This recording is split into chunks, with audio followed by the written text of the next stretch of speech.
A very warm welcome, students. I am absolutely thrilled to have you here for today's explainer. We are undertaking a really foundational journey into microbiology today, a discipline that reveals a bustling, hidden universe that quite literally governs life on Earth. So consider this your comprehensive study guide. We're going to focus on the core principles, the classifications, and those incredible historical breakthroughs that every serious biology student simply must master. Let's get right into it. Okay, let's just quickly look at our syllabus for today. We'll be defining the microbial world, comparing prokaryotes and eukaryotes, looking at the 6 major microbial groups, exploring the spontaneous generation versus biogenesis debate, and wrapping up with germ theory and Koch's postulates. Right then, let's dive straight into Module 1, defining the microbial world. So what exactly are we talking about here? Well, we are exploring a vast, dynamic environment that is completely invisible to us. Formally speaking, microbiology is the study of organisms and agents too small to be seen clearly without assistance. You see, because the absolute limit of the human eye's resolution is only about 100 to 200 micrometers, we have to rely on the incredible power of microscopes. These microscopic entities are literally everywhere around us, yet completely hidden from plain sight. Now, kindly pay attention to this truly staggering figure. Microbes constitute more than 50% of the total biomass on planet Earth. Animals, by comparison, we constitute a mere 15%. So, microorganisms are not just abundant, they are the absolute dominant form of life here. They are running our biosphere, decomposing dead matter, driving nutrient cycles, and even residing within our own digestive tracts just to break down our daily food. Truly, we are just guests living in their world. If you're maintaining notes, and you absolutely should be, please mark down this fundamental biological contrast. A true microbial cell is entirely independent. It lives completely alone, generates its own energy, and reproduces all by itself. On the flip side, the cells that make up a plant or an animal, they exist only as dependent cogs in a much larger complex machine.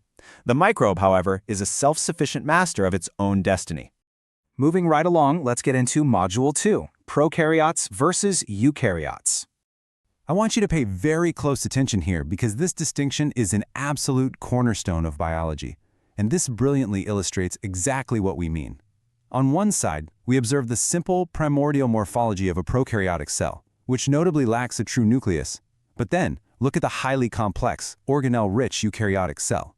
Notice the intricate internal structures and that membrane-bound nucleus? It's an absolute marvel of evolutionary complexity when you compare it to the streamlined efficiency of the prokaryote. So let's detail these precise structural differences. Prokaryotes are generally much smaller, ranging from just 1 to 10 micrometers. They completely lack a true membrane-bound nucleus, they contain a single, circular chain of DNA, and they divide through simple binary fission. Eukaryotes, however, are much larger, up to 100 micrometers. They boast a true nucleus, they have very long linear DNA, and they divide via the much more complex process of mitosis.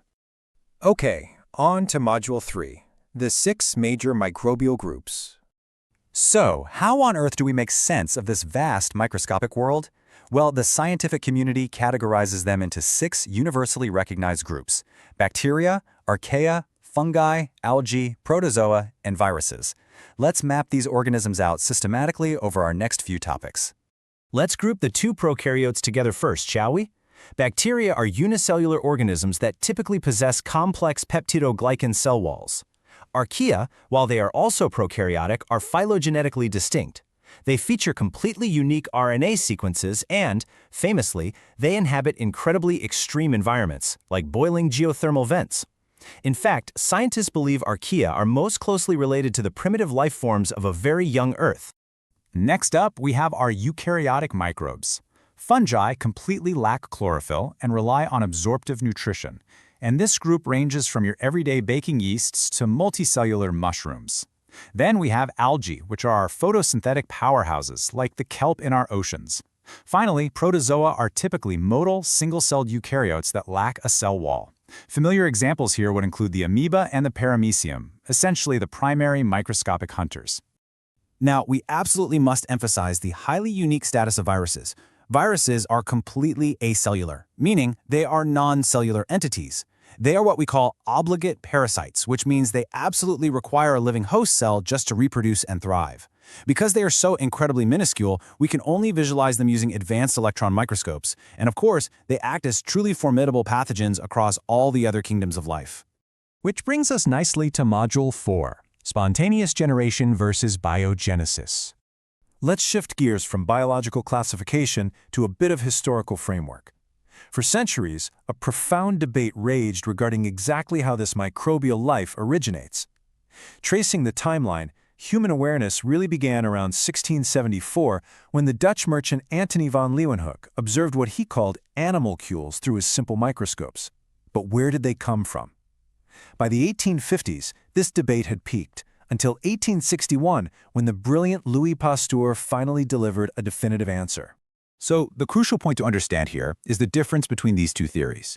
Abiogenesis, or spontaneous generation, argued that life could just arise spontaneously from non-living matter.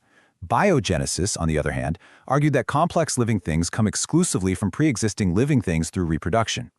Pasteur's famous sterilized swan neck flask experiment conclusively disproved spontaneous generation in the modern context. He proved, beyond a shadow of a doubt, that invisible microbes in the air were contaminating the broths, not spontaneously generating from them.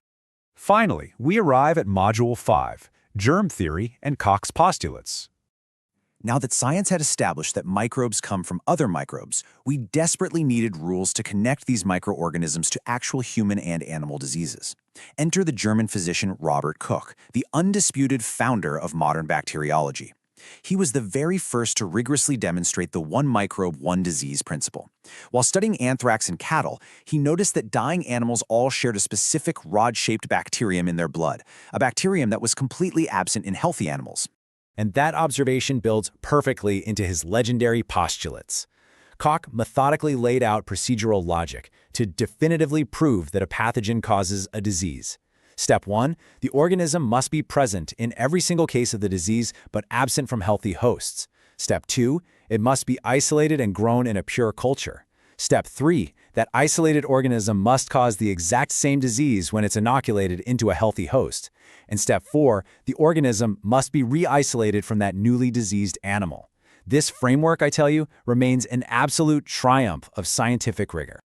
I want to conclude our study session today with a rather provocative thought. We have classified them, we've traced their history, and we've learned exactly how they cause disease. Yet, considering these microscopic marvels constitute more than half the living mass of our entire planet, thriving in environments we can barely even access, what completely unknown microbial kingdoms remain hidden out there, just waiting to be discovered and redefine the very tree of life?